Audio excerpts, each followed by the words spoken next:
So before we talk about Cuckoo, I just want to throw a shout out to the woman that basically bought me an alien popcorn bucket. Like, I went up to get popcorn, and she was getting they had a special Beetlejuice popcorn container with some cups, and she bought five. She bought five of the popcorn buckets, and she bought five of the drink things. So I ended up getting a free popcorn and a free drink, which basically just paid for this. So yeah, shout out to you, whoever you are. I didn't get your name.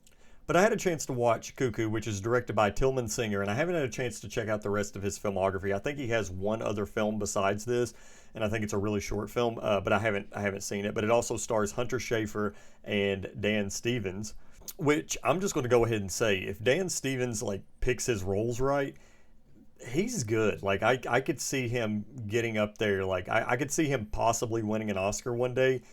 Because I really enjoyed him in The Guest and more recently in Abigail, which Abigail was such a good movie. It was a lot better than I thought it was going to be based off the trailers.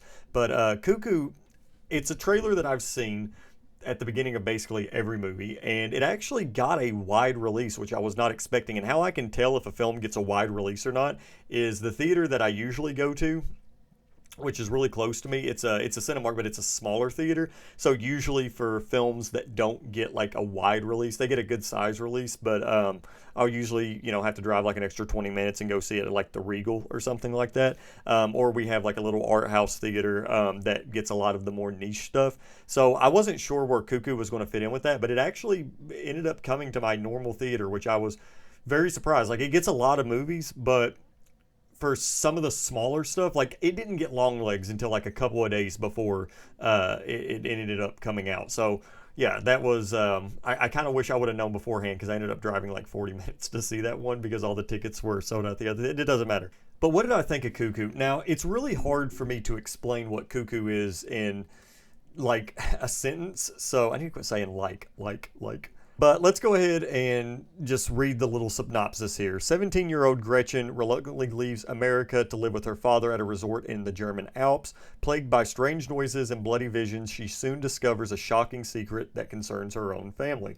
Yeah, I think that's fair. I think that's a fair way to go about it. That's you can do that. That's fine. That's what it's about. But it goes a lot deeper. There's a lot of different things that happens in this film that I don't want to spoil because and I'll be completely honest, I'm not a critic or anything. I just like to talk about films, but also I don't want to be like someone that just talks positively about a film because it's a film, because I did have some issues with it, not many, but there were two things that kind of really didn't necessarily irk me. Like, I mean, I still enjoyed the film. I would still recommend it to somebody if they're looking for a very original kind of artistic art house film.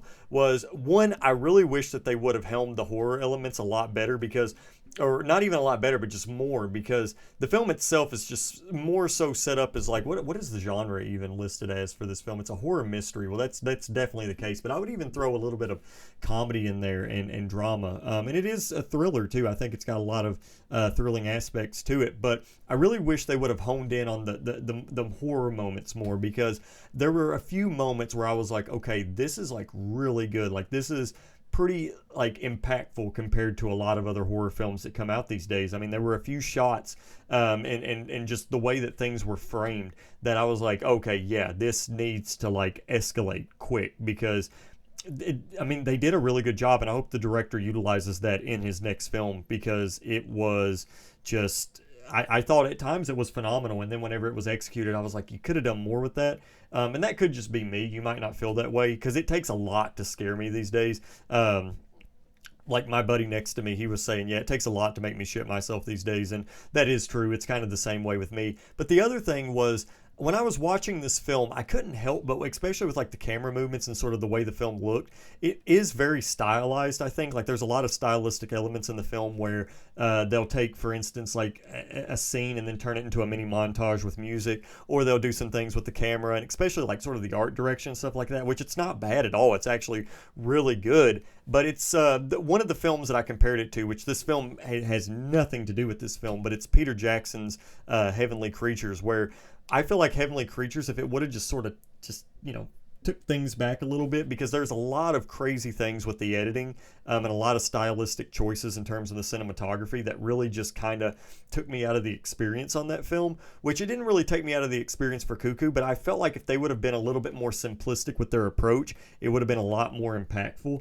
And I know it sounds like I'm talking negative about the film, but I'm not. I actually really enjoyed it for what it was. Like, it was very original, and that's one thing that you don't get a lot. Like, I was not expecting how original this film was. Like, whenever I watched the trailer for it, I was like, okay, well, this film's different, obviously. I mean, evidently this film is trying to do something completely different than other films in the market, but it was just, it didn't occur to me how vast that statement was until I actually watched it. The film is only an hour and 43 minutes as well, which it felt a little bit longer, not in a bad way. It just, there's a lot of things that actually happen. Like, there's a lot of ideas in this film that occur. Like, there's a lot of ideas, which a lot of them worked. I felt like some of them didn't. And the only reason why I'm saying this stuff is because usually I tend to get more critical whenever I see a lot of potential. So this technically could just sort of be a good thing. Like, I know with my work and stuff like that, I like it whenever people sort of give me constructive criticism as well. So that's just sort of what I'm trying to do here.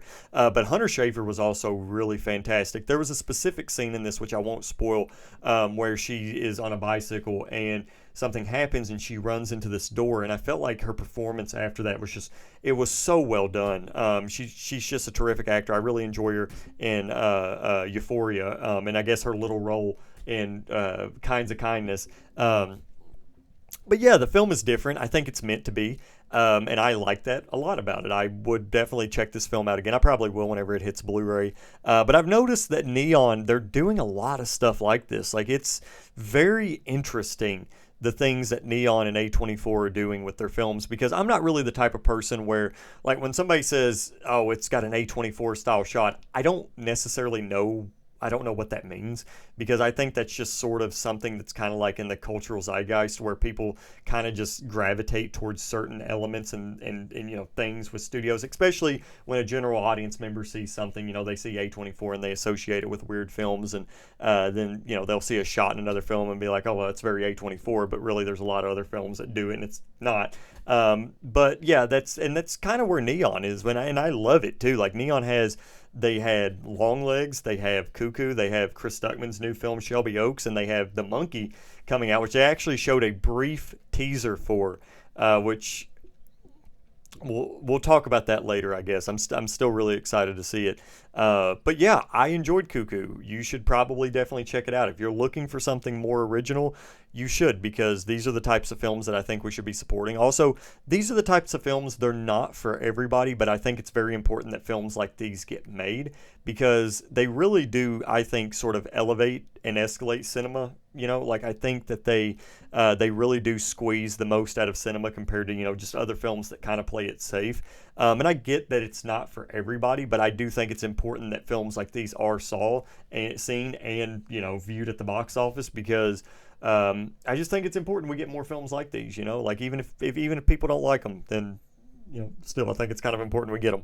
But anyway, guys, I hope you enjoyed this video. If you did, leave a thumbs up, maybe subscribe. If you guys want to check out my link tree, you can check out my filmography. I have a bunch of short films that I've been working on. Very exciting stuff. If you guys want, you guys can also log them on Letterboxd too. But it would mean the world to me. I'm also trying to connect with other filmmakers as well. So yeah, anyway, take it easy, and I'll see you next time.